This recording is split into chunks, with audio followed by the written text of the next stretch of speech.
حضرت بابا بھوٹا کشمیری رحمۃ اللہ علیہ کا ایک بہت پیارا مرید تھا. تو گاؤں میں گندم کی فصل کی کٹائی ہو رہی تھی، تو وہ اس کے کاٹنے میں مصروف تھے. تو ان کو گٹھیاں بنا بنا کے بڑے بڑے گٹھے جوڑ کے وہاں پہ رکھتے جا رہے تھے تاکہ بعد میں دانوں کو الگ کیا جائے. کوئی چھوٹا گٹھا تھا، کوئی بڑا گٹھا تھا. اتنے میں ایک فقیر آیا، اس نے صدا دی کہ اللہ کے نام پہ مجھے کچھ دو. ان کے مرید نے ایک چھوٹا گٹھا اٹھایا اور اس کو دے دیا. فقیر نے کہا نہیں، مجھے چھوٹا نہیں چاہیے، مجھے بڑا گٹھا چاہیے. تو مرید نے کہا کہ نہیں، یہی ملے گا، آپ یہی لے جائیں. فقیر ضد میں آ گیا. تو وہ صبح کا کام کر کے تھکا ہوا تھا. اس نے غصے میں کہا لینا تو لے جاؤ، ورنہ یہ بھی یہیں رکھ دو، کچھ نہیں ملے گا. یہ بات سن کے جو درویش تھا اس سے غصہ آیا، تو اس نے گٹھا واپس رکھا اور یہ فرمایا کہ کل دوپہر 12 بجے تمہارا جنازہ اٹھ جائے گا. اور یہ کہہ کے چل دیا. وہ مرید نے بڑا بدعنی میں کہا جاؤ، تم جیسے بڑے دیکھے ہیں. اس کو بیسیکلی اپنے مرشد پہ مان تھا، اپنی محبت پہ یقین تھا. جب وہ فقیر چلا گیا تو بعد میں اس نے سوچا کہ تھا تو درویش قسم کا انسان، تو وہ نہ ہو اس کی کل والی بات پوری ہی ہو جائے. اس نے گھر جا کے اپنا سامان باندھا اور سوچا کہ بابا جی سے مل کے ان کو یہ ساری رودات بتاتا ہوں کہ کیا ہوا.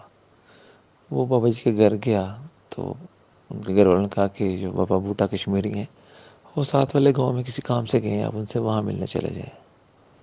وہ وہاں سے نکلا اور سرپٹ ان کی طرف پہنچ گیا. ان کو جا کے ساری بات بتائی.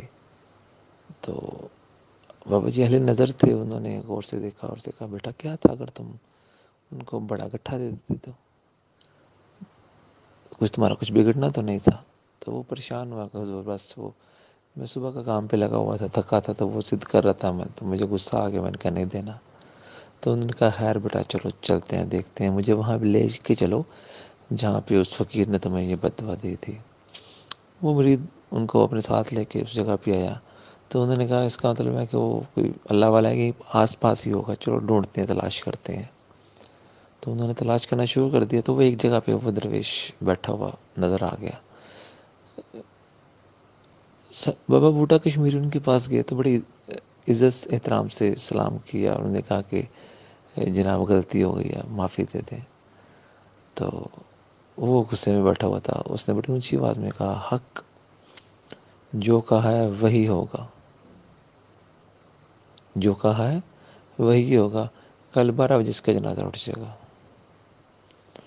تو یہ بات سن کے جو بابا بھوٹا سرکار ہے ان کو ایک بار جو ہے نا کیا کہتے ہیں مایوسی سی ہوئی کہ یہ مان نہیں رہا. انہوں نے بڑے نا ریکویسٹ کی کہ خدا کے لیے مان جاؤ. وہ اپنی بات پہ اڑا ہوا تھا. دوسرا درویش اس نے پھر یہ نعرہ لگایا کہ حق جو کہا ہے وہی ہوگا، کل 12 بجے اس کا جنازہ اٹھ جائے گا. ایون کی روایت میں آتا ہے کہ بابا بھوٹا سرکار نے اس کے قدم چومے اور اسے کہا کہ تمہیں تمہارے مرشد کا واسطہ ہے، اس بچے کو بخش دو، اپنے الفاظ واپس لے لو. اس نے یہی کہا کہ نہ، حق جو کہا ہے وہی ہوگا، کل 12 بجے اس کا جنازہ اٹھ جائے گا. تو پھر آخری جو سٹیپ تھا وہ یہ بتایا گیا کہ بابا بھوٹا سرکار نے اس کے قدموں میں اپنا سر رکھ دیا اور فرمایا کہ میں تو معافی چاہتا ہوں، خود میں اس کا مرشد ہوں، تو اللہ رسول کے واسطے، اپنے مرشد کے واسطے اس بچے کو معاف کر دو. لیکن وہ کسی بات پہ اڑ گیا. اس نے کہا حق جو کہا ہے وہی ہوگا، کل 12 بجے اس کا جنازہ ہوگا. تو جو بابا بھوٹا سرکار ہے وہ ادھر ہی سجدے میں رہے، 2 منٹ جھکے رہے، کچھ ٹائم جھکے رہے اور اچانک جلال میں آ کے اونچی آواز میں اٹھے اور فرمایا حق جو کہا ہے وہی ہوگا، 12 بجے جنازہ اس کا نہیں تیرا اٹھے گا. اور یہ کہہ کے وہاں سے واپس چل دیے. تو جب دن گزرا، اگلے دن لوگوں نے دیکھا کہ وہی فقیر جو بڑی اونچی اونچی آواز میں حق کہہ کے نعرے مار رہا تھا کہ اس کا جنازہ اٹھے گا، وہ اللہ کو پیارا ہو گیا.